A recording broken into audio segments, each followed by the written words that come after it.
Welcome to In Pursuit of Truth. This is your host, Sir Patrick Mack. Ladies and gentlemen, tensions are mounting all over the planet. It's almost go time. Are you ready or what? Round one, fight!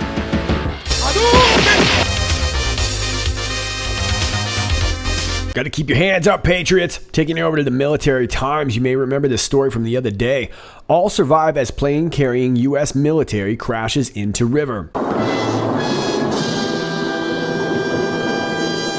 A military charter jet carrying 143 people landed hard, then bounced and swerved as the pilot struggled to control it amid thunder and lightning, ultimately skidding off the runway and coming to a crashing halt in a river at Naval Air Station Jacksonville. It meant chaos and terror for passengers in the Boeing 737.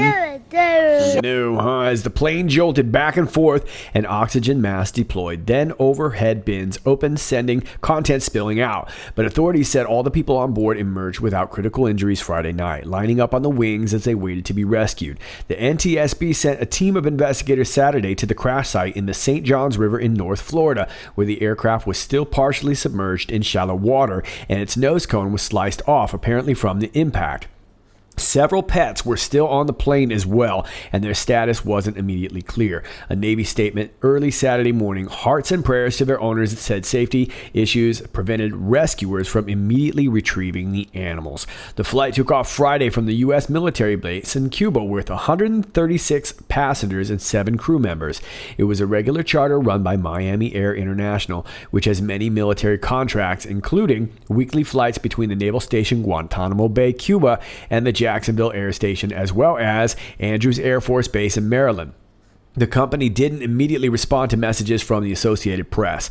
Among those on board was Cheryl Borman, a defense attorney who described the chaotic landing. The plane literally hit the ground and then it bounced. It was clear that the pilot did not have complete control of the plane because it bounced some more. It swerved and tilted left and right, she told CNN. The pilot was trying to control it but couldn't, and then all of a sudden it smashed into something. Passengers lined up on the plane's wings before climbing into rescue boats, said the base's fire chief Mark Brousseau. Borman said people weren't screaming because the flight staff worked quickly to give direction. Everyone on board helped one another to put on their life vests and then evacuated to safety. A veteran death penalty attorney from Chicago, Borman has been defending Walid bin Attash, who is charged with helping to train some of the 9/11 hijackers. The U.S. holds 40 men at the detention center in Guantanamo Bay. It has been prosecuting some of them by military commissions, including 5 charged with planning and aiding the September 11, 2001 terrorist attacks. Their cases have been in the pretrial stage since May 2012, and no trial has been scheduled. Authorities say everyone on board the flight was alive and accounted for, but nearly 24 people were taken to local hospitals. Most have since been released. Captain Michael Connor, the commanding officer of NAS Jacksonville, said the passengers were a mix of military personnel and families and a few civilians. While some were staying in the area, others planned to fly on to other parts of the country.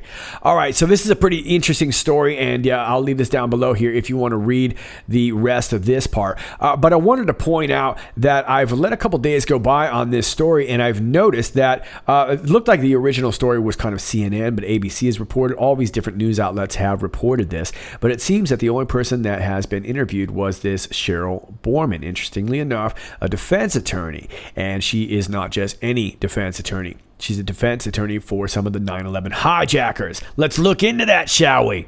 Got a flashback of size, yeah, take you back, yeah, yeah. Taking you back to October 25th, 2015, this is an article from the Miami Herald.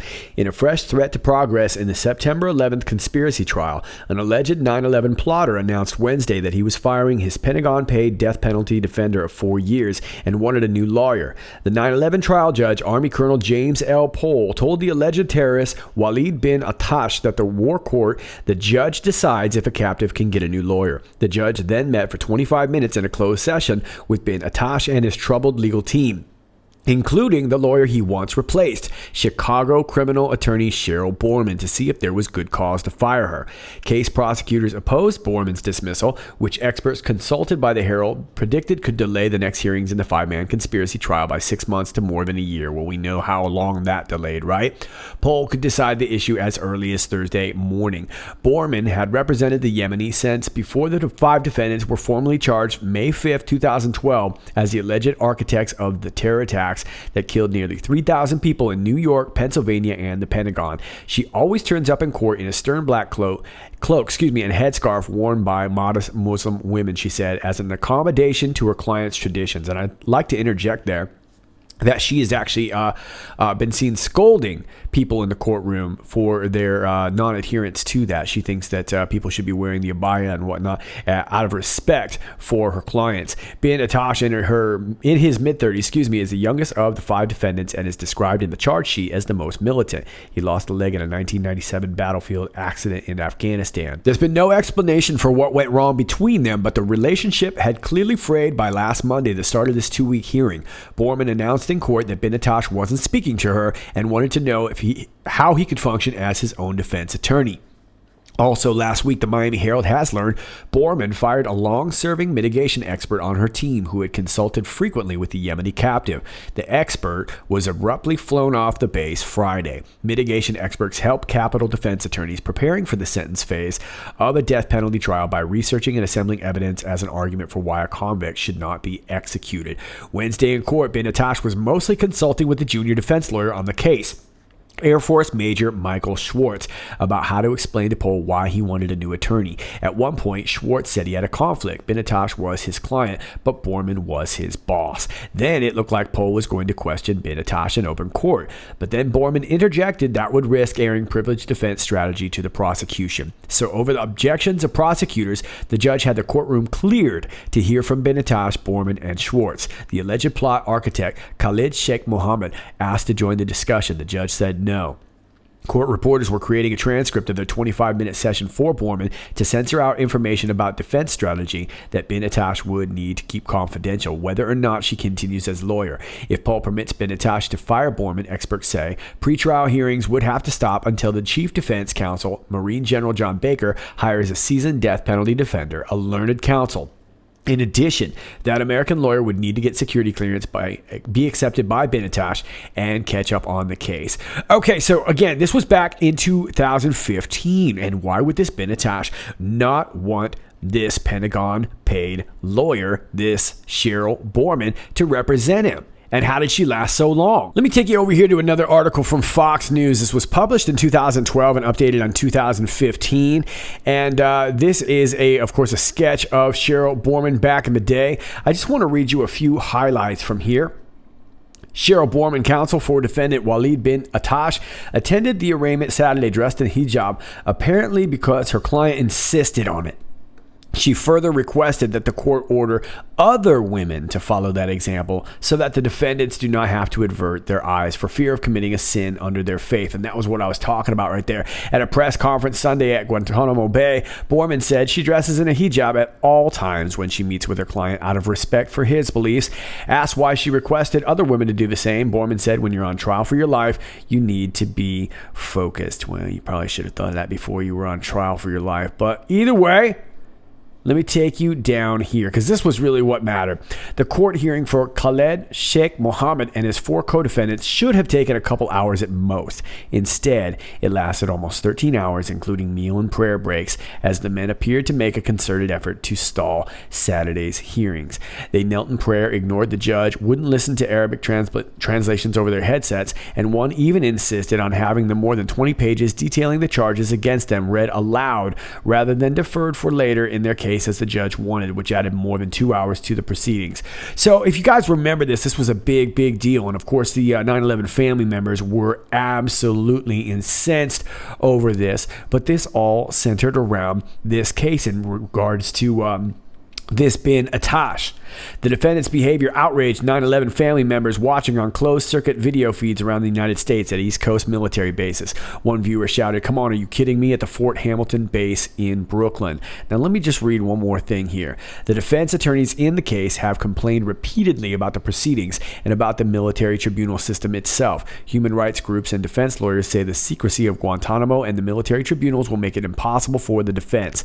They argue the U.S. kept the case out of civilian court to prevent disclosure of the treatment of prisoners like Muhammad, who was waterboarded 183 times. Okay, so this is another story that just doesn't add up to me. Now, I am perfectly willing to acknowledge that this particular incident in Jacksonville, where the plane skidded off the runway, could very well have been an accident. I have no problem with that. I find it very interesting that all these news stations only seem to have gotten the statement from this Cheryl Borman. Now, we also know that this plane makes regular trips back and forth to Guantanamo, not necessarily unusual after all. There's staff on Guantanamo Bay, so they got to get ferried back and forth. So I understand that none of that is particularly unusual. What's unusual to me is that this happens to be a Boeing 737, and over the last couple months, it is a fact that Boeing 737 has been undergoing quite some issues. As a matter of fact, it's been grounded in quite a few different countries. I would say most of them, they're operating commercially. So the Boeing 737... no, seems to be having lots and lots of problems. Here's what else we know.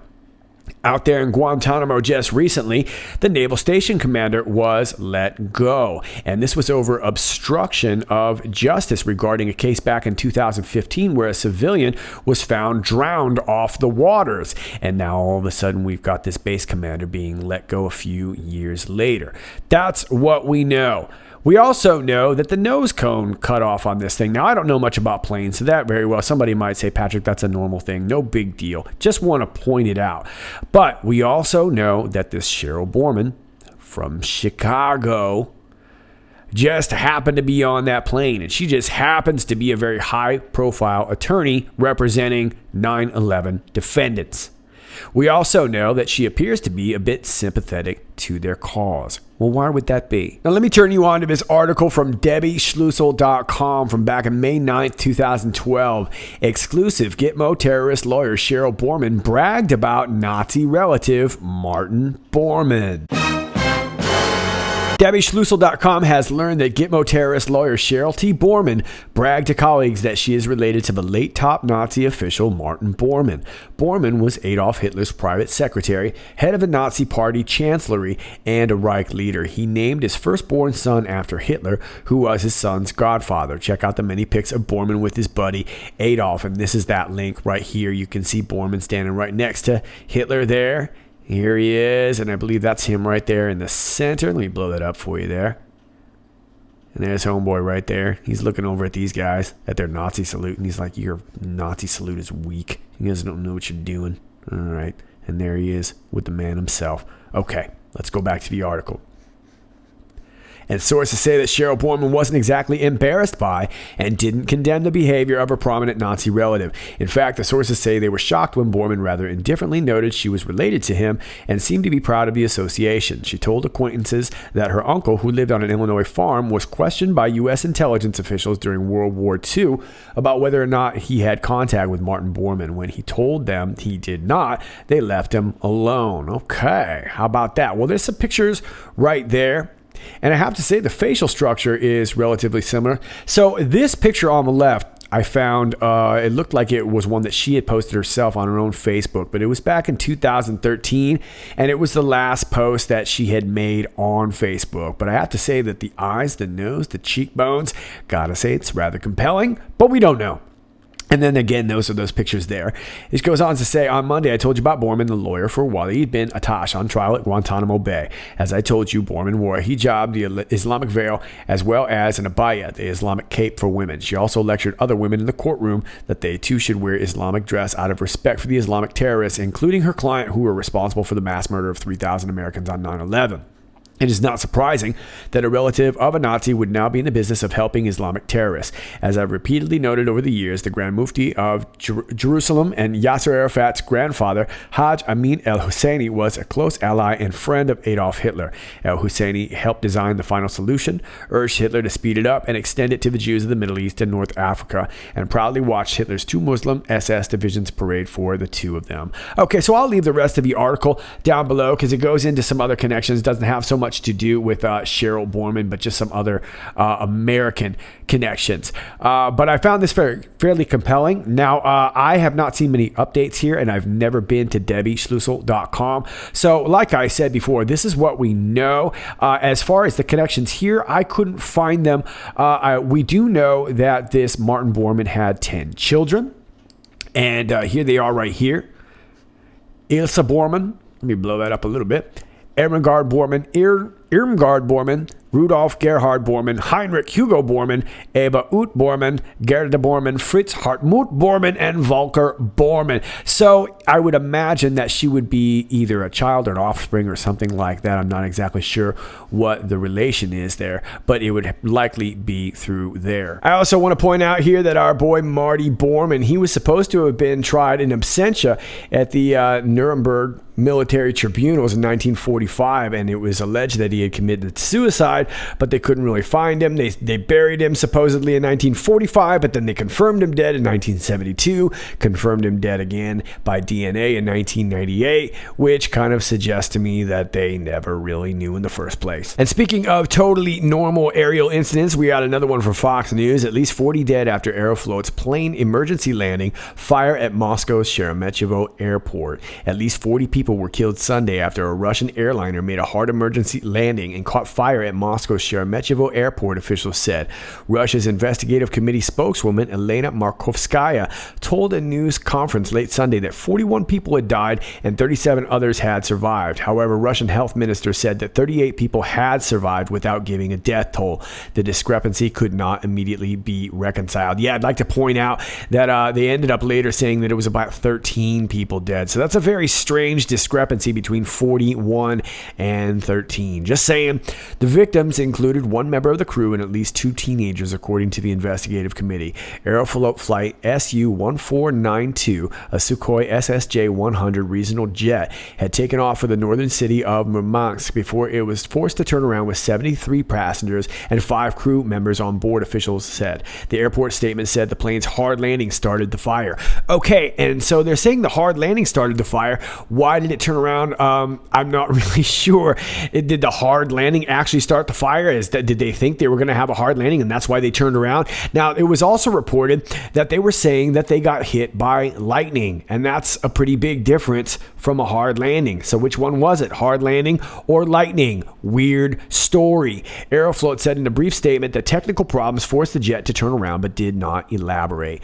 Okay, well, it seems like they're not elaborating on much right here. Now, here's some pictures, and of course, this is crazy. And of course, if people have really died here, this is a terrible, terrible thing. And you're looking at some video of it right now as it's coming down, and you can see it's obviously in flames. It clearly looks like something wrong. But let me take you over to this one from Twitter. This is from Breaking 911. And here's all the panicked passengers as they're running at a sort of medium pace away from the plane with all their carry-on luggage that they managed to have.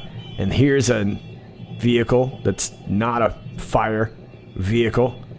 So this is really suspect. This guy over here looks like he's taking a selfie, or if he's probably trying to take a video of it, but these people don't look very panicked at all. Now, they were sliding off an emergency chute there, but like I said, they all somehow managed to get their carry-on luggage out of this massive fire that killed 13 people. Just saying. And lastly, let me leave you with this statement from the National Security Advisor Ambassador John Bolton. In response to a number of troubling and escalatory indications and warnings, the United States is deploying the USS Abraham Lincoln Carrier Strike Group and a bomber task force to the U.S. Central Command region to send a clear and unmistakable message to the Iranian regime that any attack on United States interests or on those of our allies will be met with unrelenting force. The United States is not seeking war with the Iranian regime, but we are fully prepared to respond to any attacks, whether by proxy, the Islamic Revolutionary Guard Corps, or regular Iranian forces. Okay, so this is pretty wild stuff coming from John Bolton here. Now, I want to point out that, as to the best of my knowledge, the Abraham Lincoln actually left in April from Norfolk. And they were joining up with the John Stennis out in Europe. That's where they were heading out to, out in the Mediterranean. So they were kind of already on the way. So even though we're getting this statement here on May 5th, it looks like this was already planned, or at least it was just part of the plan. Now, I'm not exactly sure what they're referring to this U.S. Central Command region. That could be a pretty big region. And I also want to point out that this bomber task force has yet to be named. So I'm not exactly sure what bomber task force he's referring to, but at the time it's unnamed. Now that might get updated by the time you're watching this video, but as of the time of making this video, it is yet to be determined. Now, my guess is that this is in response to the fact that escalations have been ramping up once again in Iran, which of course is a deep state proxy. For those of you who've been following QAnon, or just really been following the news in general, this has been a stranglehold put on Iran to basically try and get them to step down.